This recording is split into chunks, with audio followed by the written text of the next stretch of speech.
Asibonge ithuba nawo ngitshalile engonqa phambili yamaphupho. Iyona-ke yodwa kufanele abantu bayilandela ngoba ilawo kuyisizinda esiphelele samaphupho. Ayikho echaza amaphupho njengale ngiyitshalile. Akhona amanye ngicabanga uma ekhona kodwa le yona enqenqeza phambili. Kodwa isifiso sami ukuthi amaphupho abantu abazongifonela mina kungabi umuntu obeguglisha iphupho bese ethatha inamba yami. Ngifisa kanjalo. Ngifisa ube umuntu olandela i-channel kuphela. So ngo-9 ekuseni lapho mhlawumbe ngifonele engangi-WhatsApp from Monday to Friday. Sunday ngisesontweni kuye kungithusa umuntu bengifonela ngesonto. Ngisayolala kwethu. Ngo-11 ngisesontweni till late ngesonto. Izawunika iphuma late. So kwaba lapha siqala. Juluke sibe manje into yabona. Sibheke uzalelwa kwakunene 2021. Good afternoon. Ngicela ukubuza la. Mina-ke ngiphuphe ngibethwe umchamo. Ngangena ke-toilet yabafana. Ngafike ngachama. Kodwa angizange ngisaphuma. Ngahlala khona. She dreamt of herself wanting to pee, and then she ended up getting into a female toilet. And that's where she had relieved herself, and then she didn't get out of that place. Nagisnabusha. I-toilet yindlu yangasese, kodwa ke sizosebenzisa igama elithi i-toilet yabo. Indlu yangasese. Number 1, uqondile uma ngenzeka uphupha uchama kuwuphawu oluhle kakhulu olungelubi. Uma uchama e-toilet lokhu ngakho unike ngenzeka kathi ubikela ukuthi uphisiwe futhi kumele uvuke uchama ngoba omunye umuntu uyenza vele kube chama awukalivele uphethwe umchamo yabona yenzeka.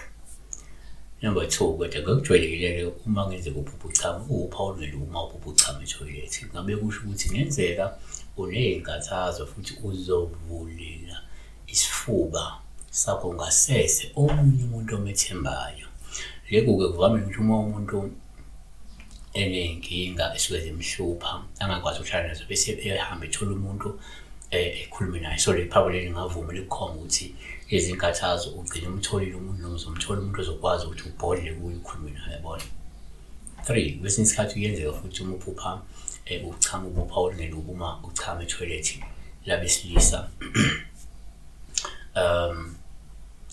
ungowesifazane. Lokhu kungasho ukuthi kungenzeka uzonikela umuntu wesilisa izinkinga zakho zasekamelweni futhi uzogcina somthanda uma ukuthi awuzange usaphuma e-toilet. Sho lo muntu ozobe ukhuluma naye ngenzeka umuntu ozogcina udevelopha imizwa yakho yabona. So le i-apply nawe lo muntu wesilisa manje uphuphe usetholela abesifazane ukuchama khona.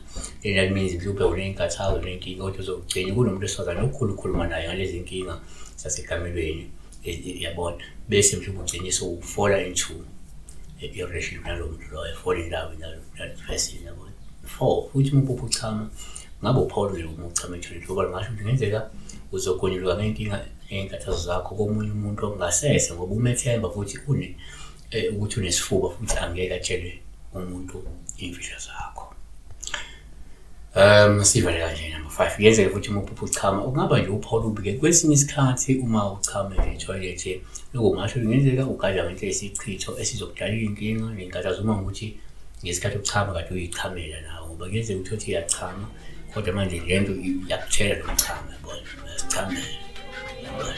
Siyabona. Bebese.